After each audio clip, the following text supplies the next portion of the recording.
Hi, I'm Josh, and back when I was 210 pounds, I didn't care about sleep. I would stay up until 1 a.m. playing the new Fortnite season and still hit the gym the next day. But the longer I trained, the more I realized that was a huge mistake. Neglecting my sleep wrecked everything: my energy, my eating habits, and my progress. I wasn't losing fat and I wasn't building muscle. So when I say bad sleep could be holding you back from your dream physique, I'm not exaggerating. In this video, I'll share the 7 habits I used to finally fix my sleep so you can do the same as well.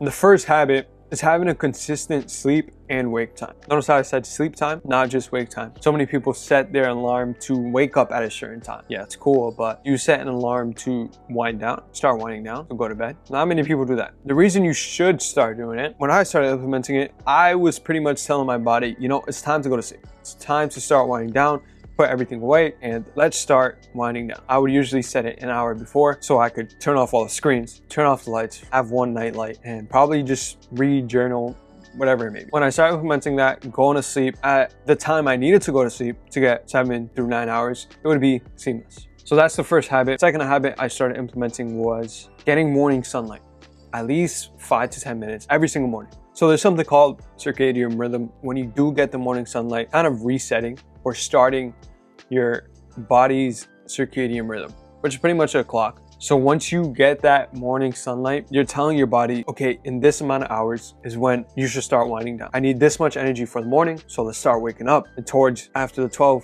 10 hour mark, start winding down so we could finally go to bed. And when I actually started implementing at least 5 to 10 minutes of morning sunlight every morning, I had zero problem going to bed at night. I would feel tired by my wind down time. It just takes 5 to 10 minutes of your day. And that little habit helped me wind down a lot. Third habit I started implementing and saw a noticeable difference was cutting off my caffeine at a certain time frame. Usually around 6 to 7 hours before you go to bed. Caffeine stays in your system longer than you think. I used to think it would just stay in there for about an hour because I would feel the effects sort of wearing off, but I was wrong.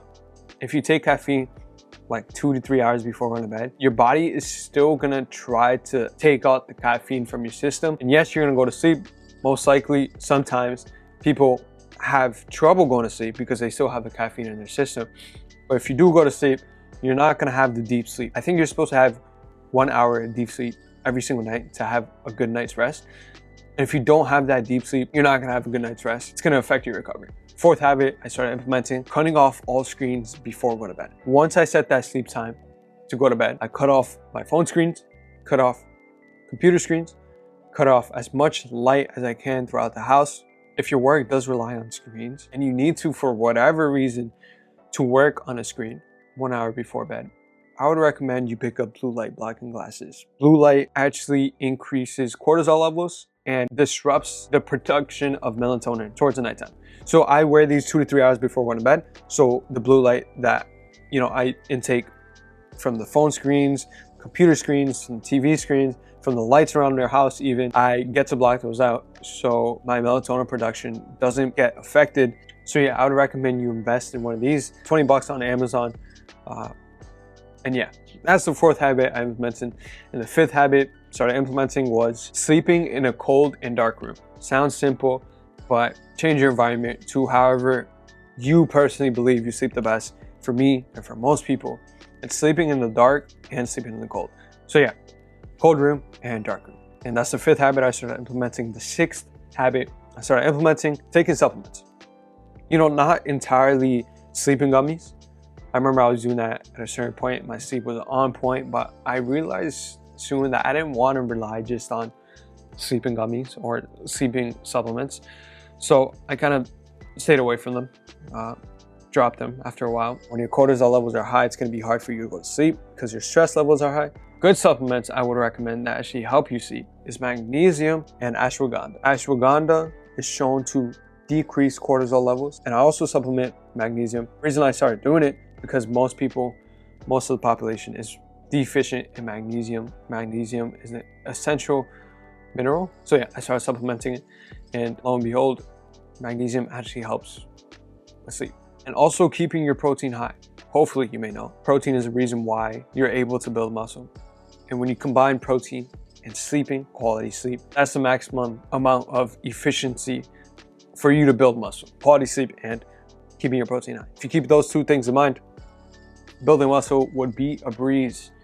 Obviously, training and diet comes into play as well, but make sure those two, protein and getting quality sleep, are just as in the same level as training and progressively overload. So that was the 6th habit I started implementing, and the last and most simple habit that you could possibly implement is having a nighttime routine. And it's simple, and there's no rules to this. You could do whatever you want. I would recommend just cut off your phone, computer screen, any blue light. That would be the only rule I would set for this habit. And from there, you could do whatever you think that would help you wind down, that would help you calm down, that would lower cortisol levels, lower stress, and just lower your heart rate so you could actually go to sleep when you want to go to sleep. Nighttime routines should start when you have the sleep alarm go off. That's when you should start winding down. Some habits I started doing was reading, journaling, reading the Bible, praying, meditation. All this that doesn't involve technology or any blue light you could do. And all of that, I'm sure, would calm most people down. So have a nighttime routine. There's no rule to what you should do during your nighttime routine. Just cut off the blue lights. And yeah, those are all the 7 habits I implemented, and it improved my sleep by an extraordinary amount. And when I improved my sleep, I saw a huge boost of improvement on my muscle growth. So lock in your sleep just as you lock in your diet, and just as you lock in your diet, lock in your training. All of those 3 are extremely important. So many people overlook sleeping, and so many of my clients didn't realize how important sleep was. That's why I have them sleep 7 to 9 hours every single day, non-negotiable. So yeah, lock in your sleep. If you feel like you locked in your sleep already and you're still kind of struggling to lose fat, gain muscle, then I'll have a link down below. It's a consultation call with me. We're gonna have a video chat just like this. I can help you out a bit, and we'll see if I'm that missing piece you're looking for. If not, I'll point you in the right direction, and at the end we'll see if we have the possibility to work together. If not, you could follow my Instagram. I post daily on there. Pretty helpful tips as there as well. If you have any questions, you could DM me on Instagram too. Feel free to reach out, and I'll get back to you in about probably a day or 2. So yeah. Also, if you want to work with me, you can just DM me on there if you have any questions. And if you guys found this video helpful, enjoyable, make sure to leave a like, subscribe, comment, follow all my socials. Like I said, I'll have them linked down below. But yeah, that's it. Lock in your sleep. It's extremely important.